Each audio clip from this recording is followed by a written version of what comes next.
क्या आपके पास हनुमान जी के दूत हैं? अगर हैं, तो किन संकेतों के द्वारा आप ये समझ सकते हो कि जय श्री राम, जय श्री बालाजी महाराज। क्या आपके पास हनुमान जी के दूत हैं? अगर हैं, तो किन संकेतों के द्वारा आप ये समझ सकते हो कि आपके शरीर पर हनुमान जी के दूत हैं?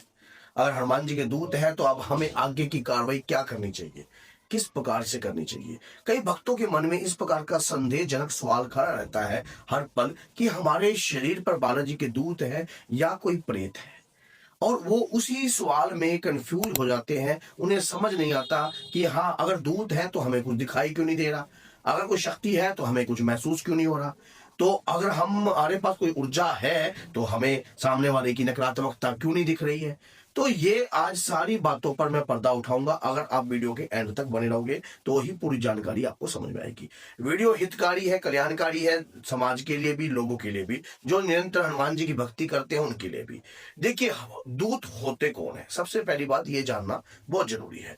दूत वो शक्ति है जो जिस व्यक्ति ने निरंतर हनुमान जी की पूजा करी है और पूजा करने के बाद उसकी देह का त्याग हो गया। कहते हैं जब वो जिसकी पूजा करता है, मरण उपरांत उसी की श्रेणी को प्राप्त होता है। तो अगर किसी भक्त ने दादा वीर बजरंगी की पूजा करी है, तो जब उसकी देह का त्याग होगा तो वो उसी श्रेणी में जाएगा। तो उसी श्रेणी में जाकर बाबा की शरण में जब मरता है ना व्यक्ति, तो उसको यमदूत लेने नहीं आते, बल्कि हनुमान जी के दूत लेने आते हैं। और जब वो दूत लेने जाते हैं दादा वीर बजरंगी के, तो वो बाबा की शरण में रहता है। जो बाबा की शरण में रहता है वही जब जिसकी हम निरंतर आराधना करते हैं, उसी प्रकार से हमें शक्ति प्राप्त हो जाती है। हमारी नियत, हमारी भावना और हमारे अंतर भगवान हनुमान जी के प्रति कितना समर्पण है, हर शक्ति इसी चीज को देखेगी। किसी भी देवी देवता की आप आराधना करते हो, किसी भी देवी देवता की आप निरंतर जाप करते हो, माला जाप करते हो, उस देवता की तरंगे, उस देवता की शक्ति आपको प्राप्त होगी। इसमें संदेह तो करना ही मत। अगर कहीं भक्तों के मन में यह संदेह है कि हमें शक्ति प्राप्त होगी कि नहीं होगी, तो आप अगर निरंतर अपने इष्ट, अपने आराध्य की भक्ति कर रहे हो, तो आप उस शक्ति के हकदार हो और वो आपको अपने समय पर मिलेगी। हनुमान जी के वीर प्राप्त होते हैं। हनुमान जी के वीर उस सच्चे भक्त को हमेशा प्राप्त होते हैं जो हनुमान जी की निरंतर आराधना करते हैं। और अब हम कैसे समझ सकते हैं कि हमारे ऊपर हनुमान जी की शक्ति है कि नहीं?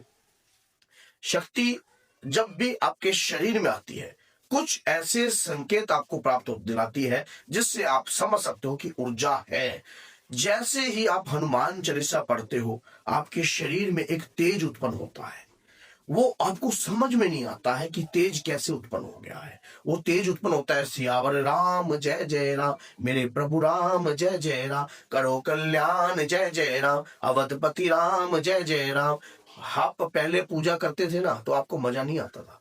अब आप पूजा करते हो ना, तो आपकी लगन लगने लग गई है, आपको मजा आने लग गया है। आपको अंतर मन से आपके जय श्री राम बोलने का आपको मन करता है।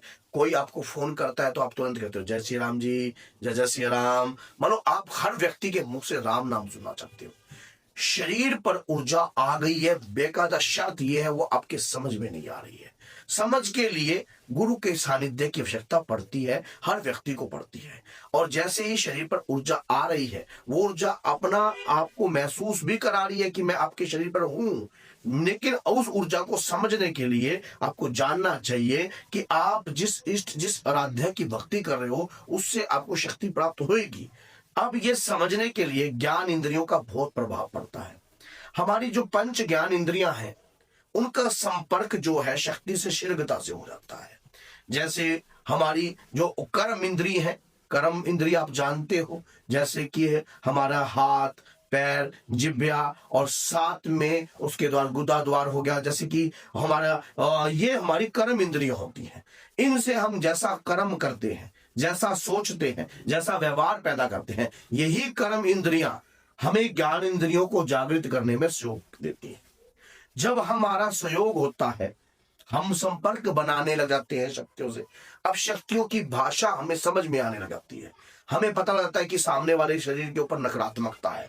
जो व्यक्ति जितना ध्यान मुद्रा और हर चीज को समझ कर करता है, उतना ही व्यक्ति जो है अपनी शक्तियों से संपर्क बनाना सीख जाता है।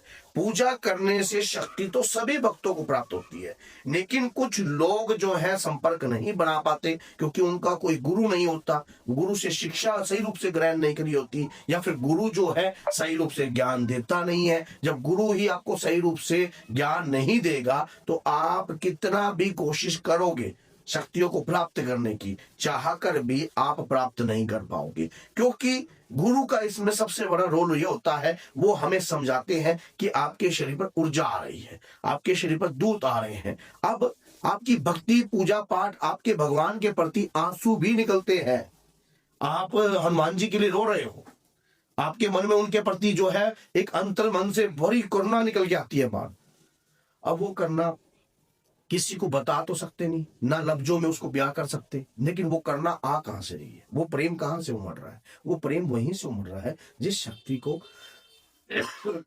जिस कृपा को आप प्राप्त करने की कोशिश कर रहे हो। अगर आप उस कृपा को प्राप्त करने की कोशिश कर रहे हो तभी ये प्रेम उमड़ रहा है। आपने प्रयास किया, और ये बात आप हमेशा याद रखना, शक्ति अमीर नहीं देखती, शक्ति गरीब नहीं देखती, शक्ति अहंकारी व्यक्ति को प्राप्त नहीं होती। शक्ति प्राप्त करने के लिए अगर अहंकार अगर आपके अंतर में है तो आपकी शक्ति विलुप्त हो जाएगी। अगर आपके अंतर मन में करुणा है हर इंसान के प्रति, क्योंकि शक्ति विशेष तौर पर एक व्यक्तिगत विशेष के लिए नहीं होती है, जन के कल्याण के लिए शक्ति होती है। और बाबा के दूत, बाबा के वीर उसी सच्चे भक्त को चुनते हैं जिसके अंतर में भगवान के प्रति समर्पण है, और वो उन्हें उठाते हैं और बनाते हैं और बनाकर धर्म के प्रचार के लिए तैयार करते हैं। हम सोचते हैं कि हम भगवान की सेवा अपने आप कर रहे हैं, नहीं, वो शक्ति स्वयं अपने वीरों और अपने शक्ति दूत के द्वारा स्वयं सेवा करवाती है, क्योंकि कोई ऐसे नहीं है, कलयुग में उनकी इच्छा के बगैर एक पत्ता नहीं हिल सकता। तो हम तो बेचारे किस प्रकार से हनुमान जी की सेवा कर सकते हैं? हनुमान जी की कृपा तभी है, तभी हम ये सेवा कर पा रहे हैं। आप अगर हनुमान चालीसा भी कलयुग में पढ़ रहे हो, लगातार कर रहे हो, कंटिन्यू कर रहे हो, करते करते 2 साल 3 साल 4 साल हो गए, तो आपके शरीर के ऊपर हनुमान जी के वीर जरूर है, आपके शरीर के ऊपर हनुमान जी के दूत की कृपा जरूर है, और ये बात याद रख लेना। लेकिन इसको समझने के लिए आपको गुरु का सानिध्य लेना होगा, तभी जाकर आपको सही रूप से आपको ये चीज समझ में आएगी। अब लेकिन सही गुरु ढूंढे कैसे हैं? जिसके आपका ये, जिससे ये मिल जाए, जिससे चित्त मिल जाए, समझ गए?